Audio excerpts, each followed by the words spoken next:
Muy bien, ¿qué tal? Hola, ¿qué tal? Un saludo muy especial para todos los que nos están viendo. Les habla Joana Núñez. Sean bienvenidos a una emisión más de Invitado Especial.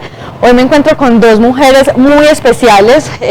Estoy con la presidenta y la vicepresidenta de CUT, Jennifer Flores y Mercedes Valencia. Hola, muchas gracias por aceptar nuestra invitación. Muchas gracias a ustedes por invitarnos. Buenas noches. Bueno, principalmente me gustaría que le contextualizaran a nuestro público acerca de la estructura de la Central Unitaria de Trabajadores. Por favor. Bueno, la Central Unitaria de Trabajadores CUT es una central obrera que es fundada en 1986, recoge en este momento la mayor cantidad de sindicatos, es la central más grande. Es una central obrera clasista, con principios de clase obviamente, y dentro de los sindicatos que pertenecen, como para darles a ustedes un esbozo, está FECODE, la federación, está la USO, ¿sí? Y demás sindicatos pues grandes que hay aquí en Colombia. Está repartida en todo el territorio nacional por medio de subdirectivas, y nosotros hacemos parte del comité ejecutivo de la subdirectiva Quindío. Bueno, ya se aproxima el gran paro nacional. Bueno, realmente ya es mañana, ya estamos con hora todo, cero. ya eso. A la hora cero. Ya, me gustaría que tocáramos algunos puntos, entonces, digamos como los principales, porque realmente son bastantes. Y por ejemplo, como decíamos ahorita detrás de cámaras, que no creemos que haya una persona que no se identifique por lo menos con uno o dos puntos de tantos que hay, porque hay mucha inconformidad. Entonces, por favor, toquemos algunos. Podemos iniciar diciendo que varios de los aspectos que convocan esta gran movilización nacional tienen que ver con la reforma laboral, la reforma pensional, el tema del holding financiero y otros aspectos que están relacionados en 10 puntos. Bueno, son 10 razones por las cuales nosotros nos convocamos en paro, pero ¿de dónde surge esto? El 4 de octubre nos damos cita en Bogotá, todas las organizaciones sociales, sindicales y demás movimientos, entre ellos el movimiento estudiantil, el movimiento indígena, el movimiento de campesinos, de mujeres, y allí tras el análisis de todas estas reformas, que algunas ya están en la parte en el articulado del Plan Nacional de Desarrollo, otras están en proceso, ya radicadas en Congreso. Esta reforma, después de este análisis, se decide una movilización en primera medida para el 10 de octubre, que se hizo acompañando la movilización de los estudiantes. Luego se convoca una movilización para el 17 de octubre, y finalmente todo esto como una preparación al gran paro nacional que tiene fecha el día de mañana, 21 de noviembre. Entonces, tenemos 10 puntos muy definidos. El primero, la reforma laboral, ¿sí? Estamos hablando de reducir la jornada laboral en un proyecto radicado, el proyecto 212, radicado el 1 de octubre por parte del Partido de Gobierno del Centro Democrático, en cabeza del senador Álvaro Uribe Vélez. Este proyecto habla de la reducción de jornada laboral y es el camino directo para la contratación por horas. Sí, y también, por ejemplo, estaban hablando que jóvenes de 18 a 25 años, pues que, digamos, tuvieran el ingreso del 75% del salario mínimo. Sí, digamos, ese es otro aspecto, la reducción, pero los salarios diferenciales no solamente por edad, sino que también por regiones. ¿Qué quiere decir eso? Sí. Que cuando una región no tiene alta productividad, y en eso nosotros aquí en el departamento de Quindío nos vemos muy perjudicados. Nos veríamos muy perjudicados, porque si comparas con Medellín, si comparas con Bogotá, con Cali, con Barranquilla, pues tenemos otro tipo de productividad. Aquí en el Quindío no tenemos industria. Entonces, ¿cómo sería ese salario diferencial para los quindianos? Sería un golpe más a las tasas de desempleo. O sea que si cuando por fin logres conseguir tu empleo, si eres joven, te van a pagar menos, y como estás en el Quindío, te van a pagar mucho menos también. Y hay que tener en cuenta que toda esta reforma, todo lo que tiene que ver con la reforma laboral, también está totalmente relacionada con la reforma pensional. Porque por naturaleza está interconectado. Claro, está interconectado, porque si nosotros hablamos de la reforma pensional, sabemos que por esencia las pensiones son solidarias. Y al ser solidarias, ¿esto qué implica? Que son en forma piramidal. Y al ser en forma piramidal tenemos una base que es la que permite que la cotización vaya a sufragar como todo lo que tiene que ver con las personas que ya ostentan la condición de pensionados. ¿Y qué va a suceder cuando se pase de una forma a la forma de individual, de ahorro individual? ¿Qué va a suceder? Cuando sucede esto, entonces se quita como esa base y terminan las personas con el derecho, pero sin la parte económica que pueda sustentar ese derecho. Entonces es complicado. Mercedes, ¿consideras que de pronto este paro es atípico de alguna forma? Sí, o sea, por ejemplo, en este momento, digamos, por parte del Centro Democrático se ha hecho una campaña pues como tratando de desprestigiar el paro, y se está diciendo que estamos siendo permeados por los anarquistas internacionales, que también estamos financiados de hecho por Maduro, se han atrevido a decir. Entonces no sé, quién sabe, ¿cuál es tu punto de vista, digamos, respecto a eso? ¿Por qué consideras que de pronto ellos están tomando esas acciones? Sí, considero que este es un paro que ha presentado unas características atípicas y están relacionadas con toda la campaña de desprestigio que ha salido del mismo gobierno a hacer frente al paro. Nosotros hemos realizado muchos otros paros y cuando haya salido el gobierno a dar una serie de información que de hecho los medios tradicionales ahora están sacando cosas respecto al paro, y eso antes pues no se veía tanto. No se había visto. En cambio, en ese momento, digamos, la vinculación que se ha hecho de muchas otras organizaciones que en momentos anteriores no habían sido partícipes de este tipo de movimientos y que hoy lo hacen y que públicamente salen a decirlo. El caso de la iglesia sale a decir, no, es que nosotros apoyamos y estamos de acuerdo con que las personas se movilicen y que hagan la reclamación de sus derechos, y además la posición del gobierno cuando salía a desmentir de una manera irresponsable, digo yo, porque también eso genera una polarización. Igual el presidente puede salir y decir todo lo que quiera. Lo importante realmente son los proyectos de ley, y de eso sí debemos estar informados. Totalmente. Entonces hay aspectos. Adicional a eso están las entrevistas y las alocuciones que han hecho los ministros del gabinete del presidente Duque. Estoy hablando del ministro de Hacienda y la ministra de Trabajo, cuando ellos afirman que se vienen estas reformas. O sea, entrevistas en medios oficiales y de prestigio a nivel nacional como El Tiempo, en donde se han definido estas reformas, y el ministro habla de que nos vamos a pensionar con el ahorro individual, o sea, eliminando de manera total el régimen de prima media, que es el que explicaba ahorita Mercedes, que es el régimen solidario y el régimen público.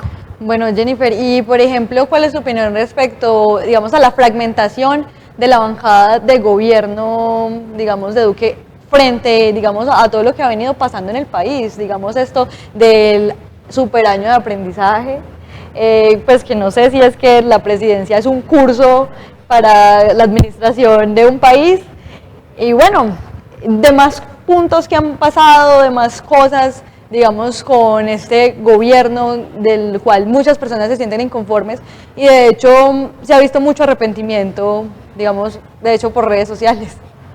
Sí, pues las personas que votaron por Duque realmente están viendo venir muchas de las cosas que algunas otras personas habíamos visto, porque nosotros encontrábamos en la candidatura y lo digo pues por cuenta propia, en la candidatura de Duque, el continuismo de una política neoliberal que data de hace 30 años y que le correspondió a este presidente aprendiz profundizar.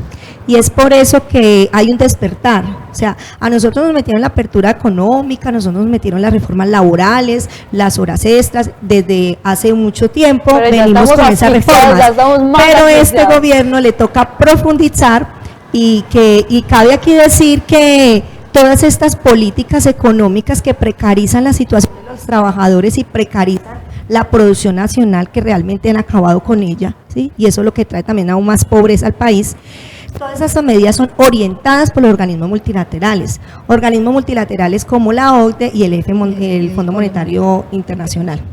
Entonces, allí encontramos el trasfondo de la cosa, y encontramos que todas estas reformas que hemos analizado, que son ciertas, que están en proyecto de ley, que están allí, algunas ya aprobadas en el Plan Nacional de Desarrollo, están allí y estamos firmes mañana con la firme convicción de hacerlas revertir. Es que mire, muchas veces en plaza pública salimos nosotros en su momento a decir qué era lo que traía dentro de sí el Plan Nacional de Desarrollo, cuando vimos que dentro de él traía todo el tipo de reformas, porque es que digamos que este gobierno se abrogó el derecho a hacer y a legislar cuando no es su competencia.